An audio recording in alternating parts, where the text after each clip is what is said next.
UGC को लेके हमने 11 तारीख को दिल्ली में प्रोटेस्ट रखा है। नमस्कार, आप देख रहे हैं खबरों की खबर। खबरों की खबर में आज बात उस नियम की जिससे लेकर पूरे देश में बवाल मचा और छात्र सड़कों पर उतरे। जब पूरा देश शिक्षा और समानता की बात कर रहा है, जब देश का नौजवान सड़कों पर उतरकर अपने हक की लड़ाई लड़ रहा है, तब राजनीति के गलियारों से एक ऐसी खबर आती है जो आपको सोचने पर मजबूर कर देती है। राजधानी दिल्ली एक बड़े आंदोलन की गवाह बनने जा रही है, लेकिन यह आंदोलन छात्रों के समर्थन में नहीं बल्कि उन विवादित नियमों के समर्थन में है जिस पर खुद सुप्रीम कोर्ट ने स्टे लगा रखा है। सांसद चंद्रशेखर आजाद ने यूजीसी के उन नियमों का समर्थन कर दिया है जिसे युवा विभाजनकारी मान रहे हैं।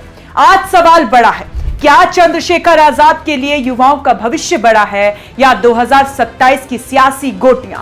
आखिर क्यों वो इस नियम को लागू करवाना चाहते हैं जिसे अदालत ने भी संदिग्ध माना है? आज खोलेंगे राजनीति का ये कच्चा चिट्ठा। आप बने रहे हमारे साथ।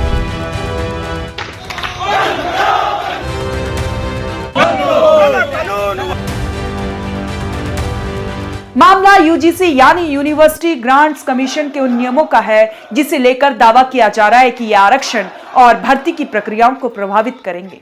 छात्र डरे हुए हैं, सड़कों पर है, लेकिन सांसद चंद्रशेखर आजाद का कहना है कि ये नियम किसी वर्ग के खिलाफ नहीं है। हैरानी की बात देखिए, आजाद साहब ने कुछ कमियों को तो मान लिया, लेकिन फिर भी वो इसके समर्थन में दिल्ली घेरने की तैयारी कर रहे हैं। अब सवाल ये उठता है कि जब देश की सबसे बड़ी अदालत सुप्रीम कोर्ट ने इस पर रोक लगा दी है, तो फिर इस नियम को जबरदस्ती थोपने की जिद क्यों? क्या चंद्रशेखर आजाद को अदालत के विवेक पर भरोसा नहीं है या फिर वो सड़कों पर सख्ती प्रदर्शन करके कुछ और ही जताना चाहते हैं? और आप जानते हैं, मैं भी जानता हूं, कोई कहीं से गाइडलाइन में ऐसा नहीं जिन्होंने पढ़ी है कि वो किसी वर्ग के खिलाफ है। वो सभी के लिए है। किसी के साथ यूनिवर्सिटियों में भेदभाव या इस तरह की सिचुएशन ना बने कि लोगों की जान चली जाए, वो कहीं से किसी के खिलाफ नहीं थी यूजीसी गाइडलाइन। हाँ, उसमें कुछ कमियां हैं। कमियां ये है कि उसमें जो जिस तरह की समता समिति बनाई जा रही है, उसमें हेड ऑफ डिपार्टमेंट जो है, समता समिति के अध्यक्ष जिनको बनाया जा रहा है वो वाइस चांसलर है। वाइस चांसलर अगर जो है एक ही विचार के लोग होंगे जिनकी बहुलता था, तो फिर कैसे कहां से न्याय हो जाएगा? उसमें मैंने अपनी आपत्ति आज जो है माननीय धर्मेंद्र प्रधान जी को जो है, जो एचआरडी मिनिस्टर, उनको मैंने लेटर भेजा है 4 पन्नों का। उम्मीद है कि उसका संज्ञान लेंगे। जो चंद्रशेखर आजाद खुद को युवाओं का मसीहा कहते हैं, जो कहते हैं कि वो शोषितों की आवाज है, आज वही उस नियम के साथ खड़े हैं जिसके खिलाफ छात्र दिन रात एक कर रहे हैं।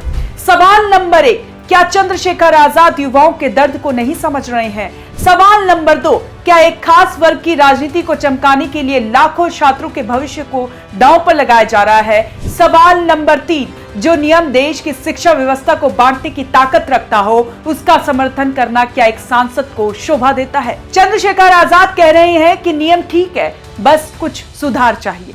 लेकिन साहब, जब जड़ ही विवादों में हो तो आप टहनियों पर पानी डालने की बात क्यों कर रहे हैं? इस पूरे ड्रामे के पीछे की असली कहानी है मिशन 2027। उत्तर प्रदेश के विधानसभा चुनाव करीब आ रहे हैं।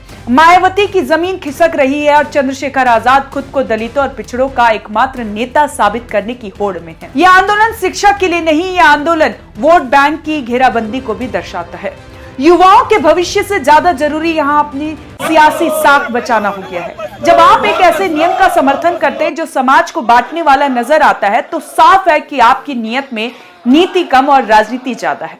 क्या चंद्रशेखर आजाद भी उसी जातिवादी राजनीति के जाल में फंस गए हैं जिसे वो खत्म करने का दावा करते थे?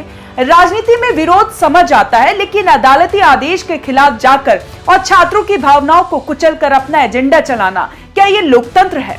चंद्रशेखर आजाद को जवाब देना होगा कि वो देश के युवाओं के साथ हैं या सिर्फ अपनी पार्टी के भविष्य के साथ। दिल्ली का यह आंदोलन ये तय करेगा कि चंद्रशेखर आजाद सोच सकते हैं या सिर्फ एक खास वोट बैंक की कैदी बनकर रह गए हैं। आपको क्या लगता है, क्या चंद्रशेखर आजाद का यूजीसी के समर्थन में उतरना सही है? क्या सुप्रीम कोर्ट के स्टे के बाद भी आंदोलन जायज है? अपनी राय कमेंट बॉक्स पर जरूर लिखें। अगर आप सच के साथ खड़े हैं तो इस वीडियो को शेयर करें और हमारे चैनल को सब्सक्राइब करना ना भूलें। धन्यवाद।